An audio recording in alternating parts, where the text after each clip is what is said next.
जय हिंद। भारत और इजराइल के बीच इतनी गहरी दोस्ती होने के बावजूद ही जब यूएनओ की सिक्योरिटी काउंसिल में बैठक हुई तो भारत ने इजराइल का साथ न देकर फिलिस्तीन का साथ दिया और कहीं ना कहीं एक बीच बचाव का रास्ता करता अपनाया। क्या इससे भारत और इजराइल के रिश्तों पर कोई असर पड़ेंगे और क्या तुर्की इस्लामिक ऑर्गेनाइजेशन के देश की मध्यस्थता से फिलिस्तीन और इजराइल में संघर्ष विराम कर पाएगा कि नहीं, इसको समझते हैं हम। यूएनओ में जो भारत के राजदूत हैं टी.एस. त्रिमूर्ति, इन्होंने फिलिस्तीन और इजराइल के मुद्दे पे कहा है कि हम किसी भी प्रकार की हिंसा का विरोध करते हैं, चाहे वो हमास द्वारा दागा जा रहा रॉकेट क्यों ना हो, उसमें एक भारतीय की भी मृत्यु हो गई है, वो इसका विरोध करता है। साथ ही इजराइल द्वारा जो नागरिकों के ऊपर जो बम्बार्डमेंट में जो उनकी जान जा रही है, भारत उसका भी विरोध करता है। ये इनका स्टेटमेंट था। साथ ही भारत ने वह स्टेटमेंट दिया जो इजराइल को पसंद नहीं है। भारत ने कहा कि भारत वहां दो राष्ट्र देखना चाहता है, इजराइल भी और फिलिस्तीन भी, जबकि इजराइल का कहना है कि हमारा पूरा है और फिलिस्तीन का, खैर फिलिस्तीन इस मैटर पे अब मान गया है कि हमें थोड़ा सा भी दे दो, क्योंकि उनको तो पूरा भगा दिया।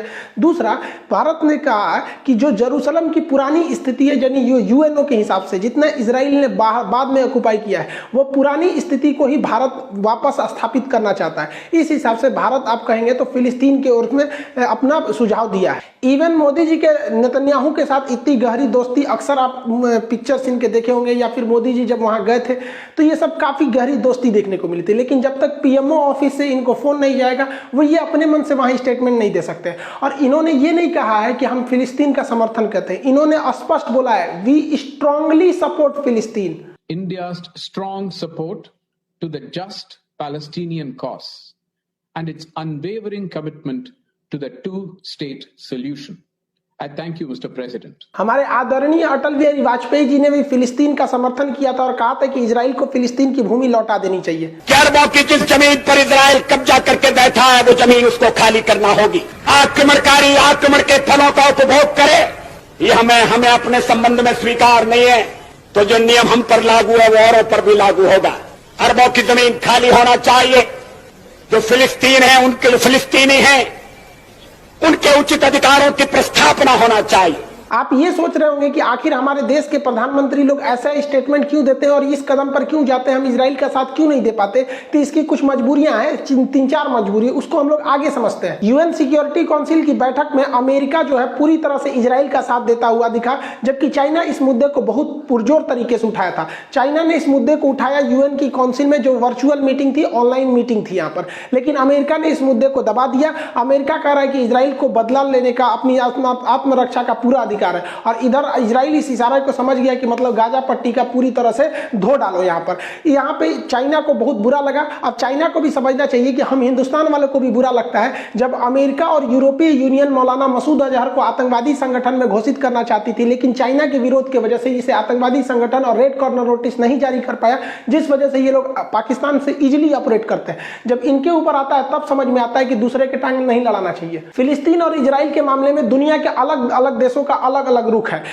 जो हमारा देखिए, चाइना जो है वो हमास जो आतंकवादी संगठन है, उसे चाइना आतंकवादी संगठन नहीं मानता है, पाकिस्तान नहीं मानता है। खैर ये लोग मानेंगे भी क्यों, लेकिन नॉर्वे भी नहीं मानता है। और रूस का तो अलग ही कहना है। रूस का कहना है कि फिलिस्तीन और इजराइल दोनों को अपनी आत्मरक्षा का अधिकार है। रूस का कहना है कि अगर दुनिया का सबसे एडवांस देश जो रक्षा के क्षेत्र में बहुत ही बेहतरीन एडवांस है, जिसके पास आयरन डोम जैसी टैंक, जहाज, नेवी, एयरफोर्स, हर तरह की सेना है, उसे अगर आत्मरक्षा का अधिकार है तो फिर फिलिस्तीन को भी आत्मरक्षा का अधिकार है। अगर हम हमास की बात नहीं करते हैं, अगर मान के चले ये बात, देखिए ये रूस के हिसाब से इनका कहना है कि अगर हम हमास को हटा दें तो फिर फिलिस्तीन के पास आत्मरक्षा के लिए पत्थर और लाठी के सिवा कुछ नहीं है। तो इस हिसाब से रूस का कहना है कि वो हमास को आतंकवादी संगठन नहीं मान रहा है। रूस पार्शियली ये कहना चाहता है कि ये लोग मतलब अपने फिलिस्तीन के जमीन के लिए लड़ाई लड़ रहे हैं। इसमें सबसे आगे कूद रहे हैं तुर्की के प्रधानमंत्री तैयबुल अर्दोगान। इन्होंने इमरजेंसी में ऑर्गेनाइजेशन ऑफ इस्लामिक कंट्रीज की बैठक बनाई, जिसमें 57 देश है।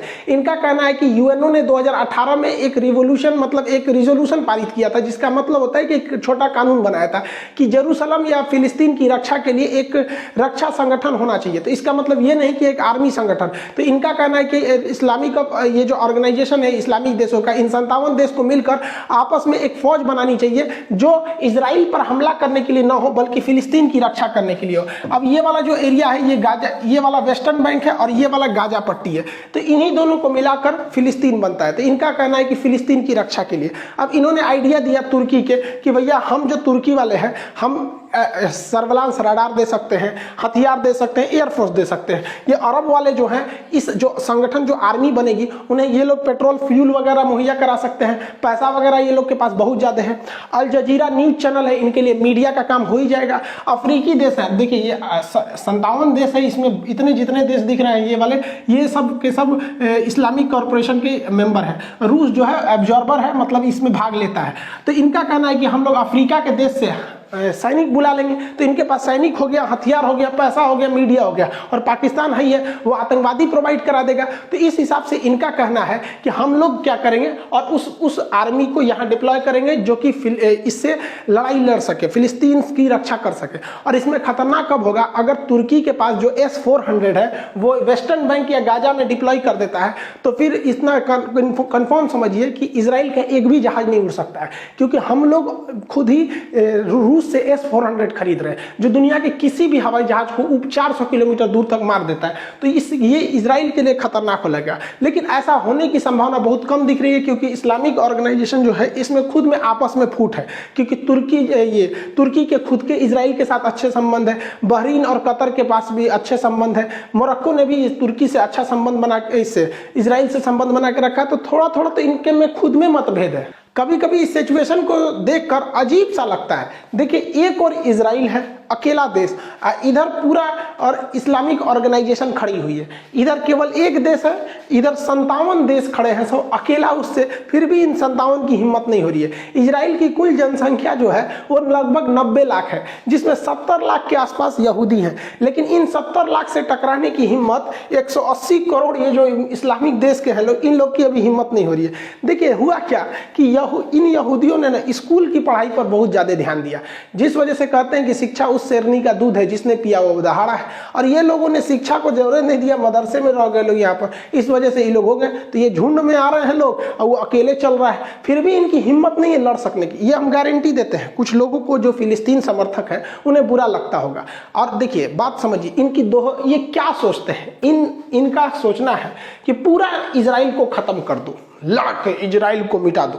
अच्छा भैया, आपको अगर मिटाना है तो देखिए, अगर आपको फिलिस्तीन वालों से इतनी ही हमदर्दी है तो भारत से सीखिए। पाकिस्तान में भी अन्य धर्मों पर अत्याचार होता था, जैसे सिख हो गए, जैन हो गए, हिंदू हो गए, पारसी हो गए इत्यादि। तो भारत ने CAA कानून ला दिया कि जो लोग वहाँ से आना चाहते हैं भारत में आ सकते हैं। तो इन लोगों को भी, अगर इस्लामिक कंट्रीज लोगों को बहुत हमदर्दी है फिलिस्तीनियों से, तो आप लोग भी CAA जैसा एक कानून ला दीजिए। वहाँ से जितने फिलिस्तीनी हैं आप कुछ अपने यहाँ रख लीजिए, कोई कतर में रख लीजिए, दुबई में रख लीजिए, बुर्ज खलीफा पे रख दीजिए, आपके पास तो जगह की कमी नहीं है, पैसा की कमी नहीं, रख लीजिए। और यहाँ से जब सारे फिलिस्तीनी चले जाएंगे तो यहाँ केवल आपका दुश्मन बचेगा इजराइल, तो मार दीजिएगा धबाधब मिसाइल, मार पाएंगे? नहीं मार पाएंगे, क्योंकि उन्हें पता है कि ये एक अकेला देश इन सब पर भारी पड़ जाएगा, वहां पे नहीं मार सकते हैं यहाँ पर। लेकिन अभी क्या बहाना मारते हैं पता है, ये जानबूझ के चाहते हैं फिलिस्तीनी वहां मराए सब, क्योंकि उनकी आड़ में ये कहेंगे अरे हम इसलिए नहीं मारते हैं क्योंकि हमारे चचो भूजा न रहते हैं, उन्हों को लग जाएगा। देखिए हमें ये दिख रहा है कि एक जमीन की लड़ाई है, लेकिन इसमें सबसे ज्यादा फायदा अगर कोई उठा रहा है तो अमेरिका उठा रहा है। वो तेल को, यहाँ का मिडिल ईस्ट का जितना भी पेट्रोलियम भंडार है उसका पूरी तरह से विदोहन कर रहा है, और इस पेट्रोलियम के आधार पर वो रूस को कमजोर कर रहा है। देखिए रसिया में पेट्रोल पर ही डिपेंड है, रसिया पेट्रोल या फिर हथियार पर डिपेंड है। हथियार के मार्केट में अब रसिया उतना टिका नहीं, तो रसिया सोचता है कि पेट्रोलियम हमारे पास, अगर पेट्रोलियम का दाम बढ़ेगा तो रसिया को फायदा होगा। लेकिन अमेरिका जानता है कि रसिया के पेट्रोल मार्केट को रोकने के लिए मिडिल ईस्ट जरूरी है, इसलिए वो चाहता है कि मिडिल ईस्ट में अगर शांति रहेगी तो यहां पर दिक्कत हो जाएगी, इसलिए यहां पर अमेरिका कभी भी शांति स्थापित होने ही नहीं देगा। यहां पर हमेशा कभी ISIS होगा, कभी इराक, कभी ये, कभी, ताकि तामझाम यहां होते रहे। और इन लोगों को कभी भी अमेरिका रूस के फेवर में जाने नहीं देता है, क्योंकि इन्हें अमेरिका डर दिखाता है इजराइल के माध्यम से। इजराइल कहता है कि भैया अभी हम यहाँ इतने छोटे देश दिख रहे हैं, लेकिन ये मेरा ग्रेटर इजराइल का सपना है, यानी मिस्र को भी ले जाएंगे, सऊदी अरब को, कतर को, इराक को, सीरिया को। ये इसलिए दिखाता है ताकि ये देश डरे रहे और डर के मारे अमेरिका की गुलामी करते रहे। जैसे अमेरिका है जी हजूर, यहाँ पे हम राजा हैं, जी हजूर, यहाँ करते रहे। और और अगर ये मिडिल ईस्ट के देश गलती से भी रूस के फेवर में जाते हैं ना, तो अमेरिका को कुछ नहीं करना है। अमेरिका एक बार इशारा कर देगा इजराइल को कि तुमको जितना धोना है धो दो, ये धो धा के जमीन कब्जा कर लेगा। इजराइल ऐसा देश है जिसने कहा है कि अभी मेरा सीमा, जो मतलब मेरे देश की बाउंड्री फिक्स नहीं है, ये अभी बढ़ रही है, इसे थोड़ा बढ़ा के यहां तक ले आएगा। ये है अमेरिका जिस आईएसआईएस को आतंकवादी बोलता था, अमेरिका जिस आईएसआईएस के लिए इतना दिन लड़ रहा था, आपने देखा होगा कि वो फुल पावर से अमेरिका नहीं लड़ा, क्योंकि वो खुद चाहता था कि आईएसआईएस का मुद्दा लंबा चले। क्योंकि जब तक आईएसआईएस आतंकवादी रहेंगे, इन आईएसआईएस आतंकवादियों को पैसा कहां से आता है? पेट्रोल से आता है। तो ये पेट्रोल को बेचेंगे और सस्ते दाम पर बेचेंगे, तो रूस, पेट्रोल जब सस्ता होगा तो रूस की अर्थव्यवस्था गिर जाएगी। देखिए, ये आतंकवादियों को चढ़ाकर इस आतंकवादी की लड़ाई को लंबा करके पेट्रोल का दाम गिरा रहा है ताकि रूस की अर्थव्यवस्था गिर जाए, और बहुत बुरा असर पड़ा है। और अमेरिका की कंपनी खुद इन आतंकवादियों से $8 प्रति बैरल पेट्रोल खरीदती थी, जो कि अगर ओपन मार्केट में देखेंगे तो ₹3.5 प्रति लीटर। हम लोग ससुरा खरीदे लोग ईमानदारी के रास्ता पे ₹100 लीटर पेट्रोल, ससुरा अमेरिका जो क्रूड ऑयल खरीदता है ₹3.5 लीटर खरीद रहा है, इन्हीं आतंकवादियों की कंपनी से खरीद रहा है। वहां की कंपनी आके इसे खरीदती है। अमेरिका यहाँ ₹3.5 प्रति लीटर के हिसाब से पेट्रोल खरीदता है और दुनिया के दूसरे देशों में बेच देता है, और अपने पास इतना ज्यादा ये प्रूवन ऑयल रिजर्व रख दिया, स्ट्रेटेजिक ऑयल रिजर्व रखे हुए हैं, जिसके मदद से अगर कभी भी ये मिडिल ईस्ट के देश या खाड़ी देश जहां पर गल्फ कंट्री है जिनके पास पूरी तरह से पेट्रोलियम रिजर्व है, अगर ये लोग कभी भी पेट्रोलियम की सप्लाई रोकते हैं तो इनके पास इतना ज्यादा स्ट्रेटेजिक पेट्रोलियम है कि इन्हें कोई दिक्कत नहीं आने वाला है। और बहुत ही चालाकी से अमेरिका जो है वो इलेक्ट्रिक कारों पर, जैसे टेस्ला सुने होंगे, या फिर वहां सेल गैस की टेक्नोलॉजी से आगे बढ़ रहा है, जिस वजह से धीरे धीरे अमेरिका इन मिडिल ईस्ट के लोगों के ऊपर से पूरी तरह से अपनी डिपेंडेंसी हटा देगा और इनका पेट्रोल पूरी तरह से चूस लेगा। और हम बताते हैं इनका तेल खत्म तो इनका खेल खत्म। ऐसा नहीं है कि इजराइल और फिलिस्तीन हमेशा से दुश्मन ही रहे थे। 1990 के दशक में ये काफी करीब आ गए थे, और इतना हुआ कि यहाँ के लोगों को नोबेल पुरस्कार तक मिला। देखिए, अगर किसी देश में आपसी संबंध स्थापित करना है, शांति स्थापित करना है, तो केवल पड़ोसी ही कर सकते हैं, क्योंकि पड़ोसी आप नहीं बदल सकते। अटल बिहारी वाजपेयी का कहना था, आप दोस्तों को बदल सकते हैं लेकिन अपने पड़ोसी को नहीं बदल सकते, इसलिए हमें पड़ोसी से अच्छा संबंध बना के रखना चाहिए।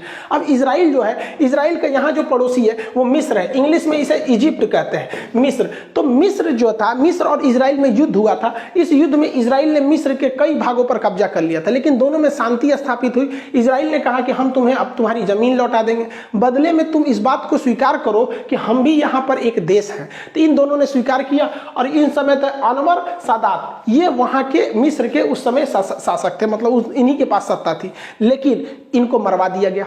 अभी आप धीरे धीरे समझ जाएंगे कौन मरवा रहा है इनको।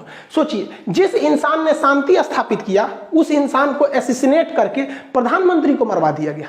उसके बाद देखिए, जो ये वाला जगह है फिलिस्तीन, फिलिस्तीन में एक संगठन है PLO।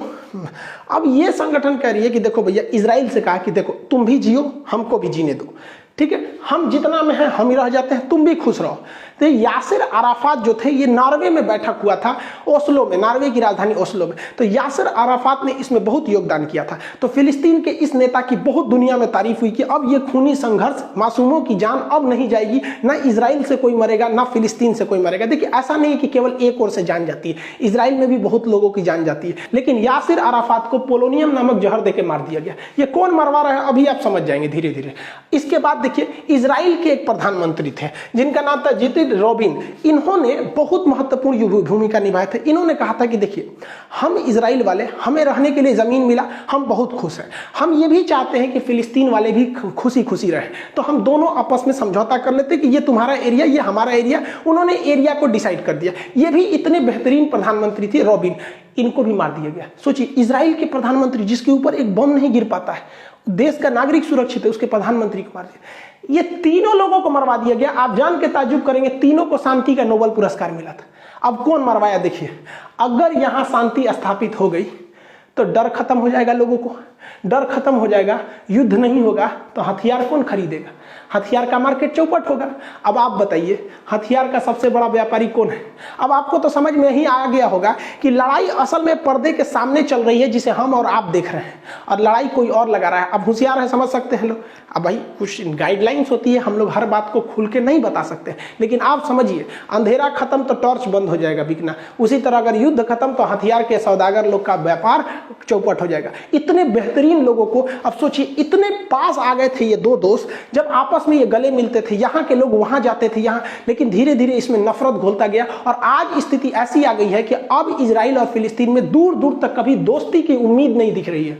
देखिए, इजराइल ने हमारा हमेशा साथ दिया है। कारगिल की लड़ाई में जब जीपीएस टेक्नोलॉजी बंद कर दी गई थी तो हाई प्रेसिशन गाइडेड मिसाइल जो हमें भारत को इजराइल ने ही सप्लाई दिया था, इजराइल ने ही अपना हेरॉन ड्रोन दिया है, इजराइल हमें कई टाइप के स्पाइक बॉम्ब वगैरह को प्रोवाइड करता है, हमारे रडार सिस्टम को बनाने में इजराइल बहुत मदद करता है, खास करके डिफेंस सेक्टर में इजराइल बहुत मदद करता है। लेकिन ऐसा नहीं है कि इजराइल अगर मदद नहीं करता तो हम कारगिल लड़ाई नहीं जीत सकते थे, या इजराइल से बड़ा हमारा साथी नहीं है। हाँ, इजराइल जरूर है कि वो इस युद्ध के माहौल में भी भारत की मदद कर रहा है, लेकिन कारगिल की लड़ाई में उसने बहुत मदद किया था जिसे हम नहीं भूल सकते। लेकिन हमारे अन्य भी दोस्त हैं, जैसे फ्रांस है, रूस है, अमेरिका ने भी बहुत इस हद तक साथ दिया। लेकिन ऐसी हमारी क्या मजबूरी बन रही है जो हम चाह के भी इजराइल का साथ नहीं दे सकते? इसको समझिए। देखिए, हमें जेनेवा कन्वेंशन को भी फॉलो करना है, इंटरनेशनल कोर्ट को भी देखना है, यूएन को भी देखना है। अब कई लोगों में क्या होता है ना, इजराइल फिलिस्तीन में झगड़ा हो रहा है ना, बस इन्हीं दो दोस्त को देख रहे हैं कि ना हम इजराइल के साथ कुछ कर रहे हैं, हम फिलिस्तीन के साथ, जो इन साथ कर रहे हैं, हम यहाँ हैं, हम यहाँ हैं, उनको ये नहीं समझ में आ रहा है कि भैया इसके अलावे भी दुनिया में अन्य देश है, डिप्लोमेटिक कूटनीतिक असर पड़ता है इसका भी। तो देखिए, इजराइल के साथ हम क्यों नहीं दे सकते? क्योंकि इजराइल वहां पर था नहीं, पहले फिलिस्तीन था, वहां यहूदी लोग रहते थे।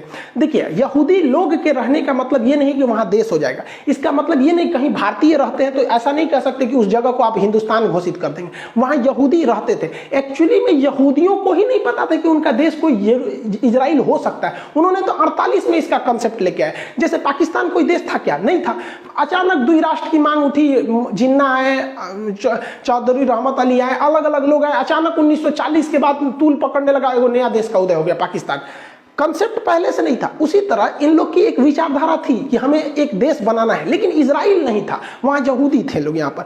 तो एक्चुअली में बाई पेपर अगर देखेंगे तो फिलिस्तीन तो यहाँ पे पेपर के हिसाब से था। तो अगर हम इसको मान लेते हैं कि नहीं, फिलिस्तीन की कब्जा की गई जमीन पर इजराइल का अधिकार है, तो इंटरनेशनल कोर्ट में हम फंस जाएंगे। और फंसाएगा ये हमारा ये चचा, कहेगा कि जब कब्जा किया जमीन इजराइल का हो सकता है तो पीओके कब्जा किया हुआ पाकिस्तान का है तो ये हमारा हो गया। तो चाइना उधर से कहेगा कि अक्साई चीन हमारा है, हमारा हो गया। तो भारत के कुल क्षेत्र कश्मीर का 10% अक्साई चीन है, 30% पीओके है। अब इंटरनेशनल कोर्ट में हम लोग फंस जाएंगे लोग। इस हिसाब से अगर हमने समर्थन कर दिया इजराइल का, तो जिंदगी में कभी भी हम लोग तिब्बत का समर्थन नहीं कर पाएंगे, क्योंकि फिर इंटरनेशनल कोर्ट और जेनेवा वगैरह कन्वेंशन में हम लोग को चाइना फंसा देगा। कहेगा कि जब इजराइल ने कब्जा किया तो आपने उसका समर्थन किया क्योंकि वो आपका दोस्त था, और जब हमने तिब्बत पर कब्जा किया 1959 में तो आप हमारा क्यों विरोध कर रहे हैं? इसका मतलब आप फायदा देख के विरोध कर रहे हैं और घाटा देख के कर रहे हैं।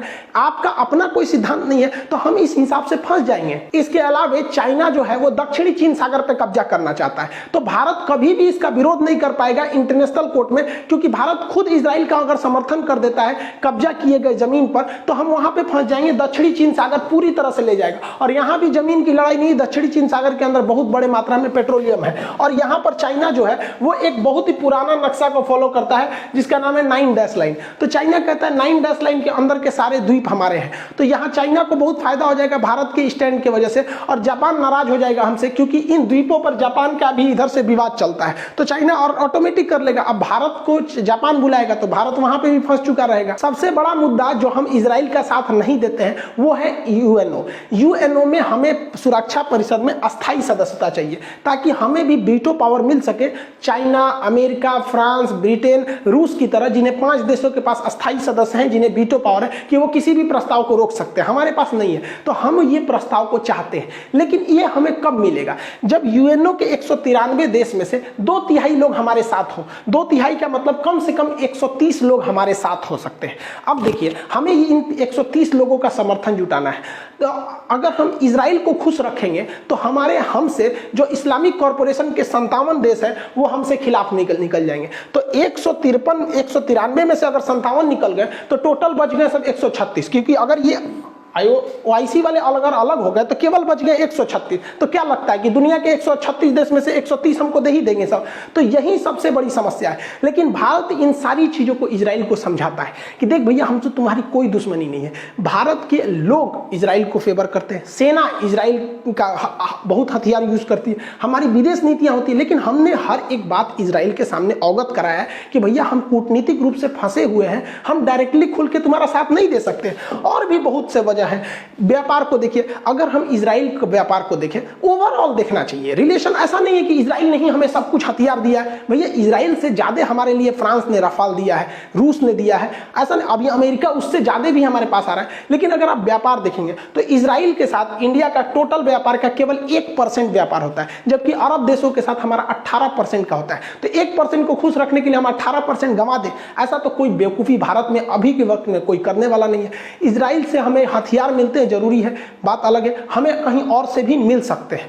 ऐसा नहीं कि इजराइल हमें हथियार नहीं देगा, इजराइल भी हमारी मजबूरी समझता है। लेकिन अगर अरब देश को देखेंगे तो फिर पेट्रोलियम हमारा चल जाएगा, व्यापार चल जाएगा चौपट, क्योंकि उनको कुछ बनाने आता नहीं है, सीधे भारत से खरीदते हैं। साथ ही हम लोग को वहां पे 55 लाख लोगों को वहां पे रोजगार मिला है, प्रत्यक्ष अप्रत्यक्ष रूप से। तो इतनी बड़ी चीजों को हम दांव पे नहीं लगाएंगे, इसलिए भारत खुलकर इजराइल के साथ नहीं आ रहा है। एक और स्ट्रेटेजिक महत्व है कि भारत अगर मुस्लिम देशों के साथ अच्छा संबंध बना के रखता है तो मुस्लिम देश इस बवासीर का साथ नहीं देते हैं। अक्सर अभी आप देखे होंगे कि अरब वगैरह देश ने इनको लोन नहीं दिया, लोन का पैसा वापस मांगने लगा है। तो ये भारत का दबाव है जो काम कर रहा है, वरना ये लोग अगर पाकिस्तान के फेवर में चले जाएंगे तो इनको संजीवनी बूटी मिल जाएगा, क्योंकि ये अगर कचड़ा भी दे दे तो इनके लिए वो जन्नत हो जाएगा। ये लोग अपना डेवलपमेंट कर जाएगा और पाकिस्तान की फौज को हथियार मिल जाएगा उन्हीं पैसों से। तो हमारे दबाव की वजह से हम लोग इन इस्लामिक ऑर्गेनाइजेशन के जो देश हैं इन्हें हम कहते हैं कि हम आपके साथ खड़े हैं फिलिस्तीन के मुद्दे पर, लेकिन आप भी हमारे आंतरिक मामले को। तो ये लोग भी कहते हैं कि जब भारत कश्मीर के मुद्दे पे आप देखिए इन्होंने सीधे पल्ला झाड़ दिया। ये तो गया था यहाँ का प्रधानमंत्री गए थे वहां तो पानी उन्हीं के लिए भी नहीं पूछे थे इनको। साथ ही हमें अपने पड़ोसी देश चाइना को भी देखना है। चाइना क्या चाहता है? चाइना चाह रहा है कि वो अपने यहाँ वीगर मुसलमानों पर जुल्म करता है। तो इस वजह से एशिया में जो मुस्लिम देश हैं वो भारत को एक अच्छे नजर से देखते हैं। तो चाइना इस चीज को सुधार करने के लिए मुस्लिम देशों को खुश करना चाहता है और इसी को खुश करने के लिए वो इजराइल पर दबाव बना रहा है, जबकि दुनिया के किसी का भी दबाव इजराइल पर काम नहीं करेगा। तो भारत को चाइना को भी काउंटर करना है, क्योंकि चाइना जो है वीगर मुसलमानों पर जुल्म करता है, अमेरिका वो मुद्दा उठा देता है। अभी क्या है कि अमेरिका के इशारे पर फिलिस्तीन में जुल्म हो रहा है तो चाइना ये मुद्दा उठा रहा है। तो भैया ऐसा ना हो कि इजराइल के चक्कर में चाइना जो है मुस्लिम देशों के साथ हीरो बन जाए, तो फिर हम लोग तो एशिया में पीछे रह जाएंगे। रही बात इजराइल की समर्थन करने की, तो हम इजराइल का समर्थन करें कैसे? उसको समर्थन की जरूरत है हमारे, किस चीज में हम इजराइल से आगे हैं? थोड़ा सा आप खुद से सोच के देखिए। क्या हमारी वैक्सीनेशन इजराइल से पहले, सबसे पहले कोरोना फ्री हो गया? क्या हम टेक्नोलॉजी के मामले में इजराइल से आगे हैं, जो उसको टेक्नोलॉजी देंगे लो ले लो यहाँ पे? क्या हम लोग तो इजराइल के यहाँ से कृषि सीख क्या है, ड्रॉप फार्मिंग, जैविक खेती? क्या हमारे पास आयरन डोम है? हमारे पास बहुत उन्नत किस्म के जहाज है। हम इजराइल को चाह के भी क्या दे सकते हैं आप बताइए? खूब से खूब देंगे तो मंच से बोल देंगे मोदी जी हम इजराइल के साथ हैं। इसका कितना बड़ा कीमत चुकाना पड़ गया आपको बता दिए।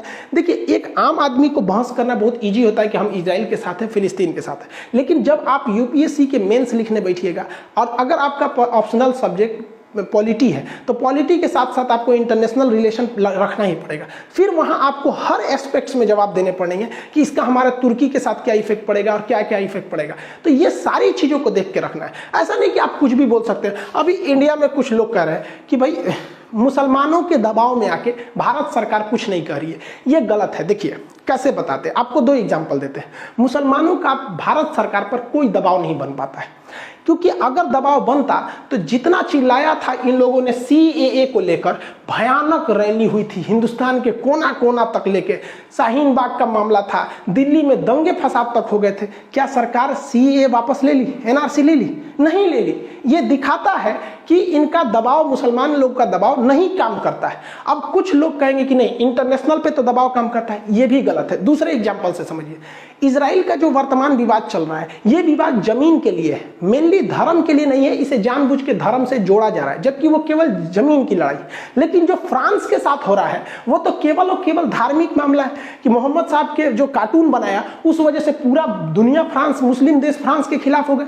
तो उस समय अगर भारत पे अगर कोई ये कह रहा है कि नहीं भारत मुसलमानों के दबाव में आ गया, तो उस समय अगर दबाव में आया तो उस समय भी अभी भी दबाव है। लेकिन भारत सरकार ने वहां पर फोन तक किया फ्रांस को कि हम आपके साथ खड़े हैं। काउंटर पार्ट यहाँ पे रक्षा मंत्री से लेकर सबकी बात हुई, तो यहाँ कहाँ इनका दबाव काम किया?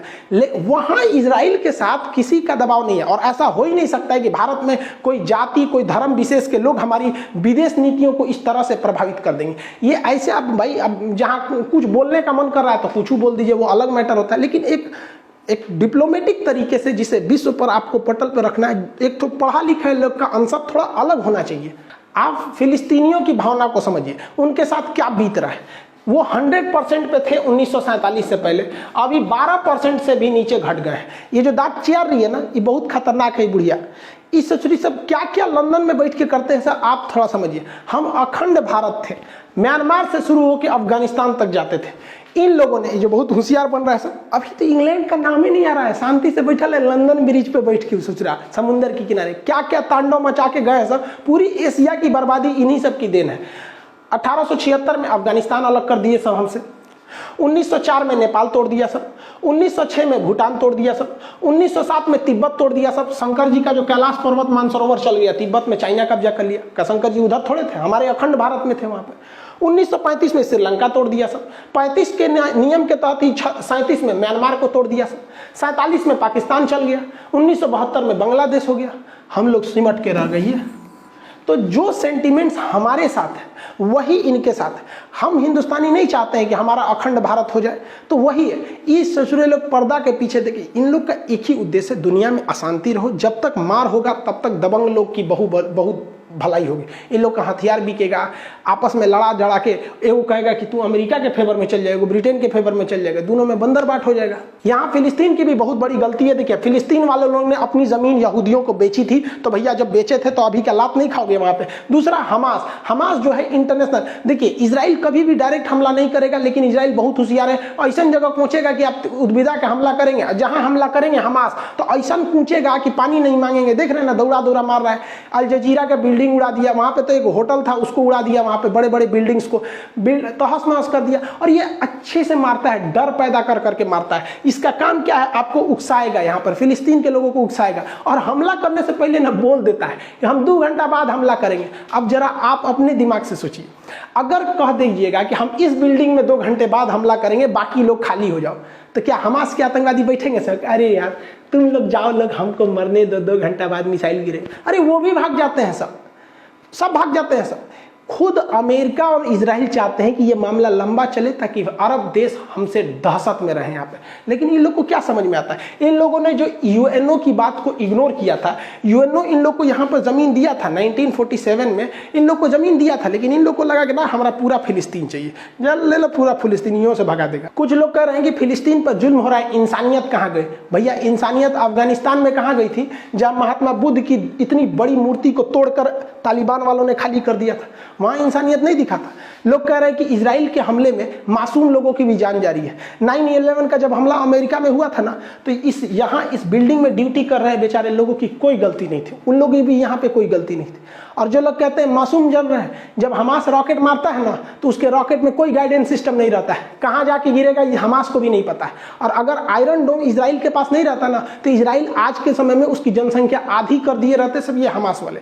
तो अजीब बात करते हैं, युद्ध में इंसानियत देखेंगे। बहुत इंसानियत देखना है तो बोलिए ना अजरबैजान को कि नागोर्नो कराबाख से वापस आ जाए। अभी हाथ छोड़िए ना, नागोर्नो कराबाख को जीतने के बाद अभी और ये आर्मेनिया का जगह कब्जा कर लिया है, तो यहां तो नहीं बोल सकते हैं क्योंकि अजरबैजान आपके ग्रुप का है।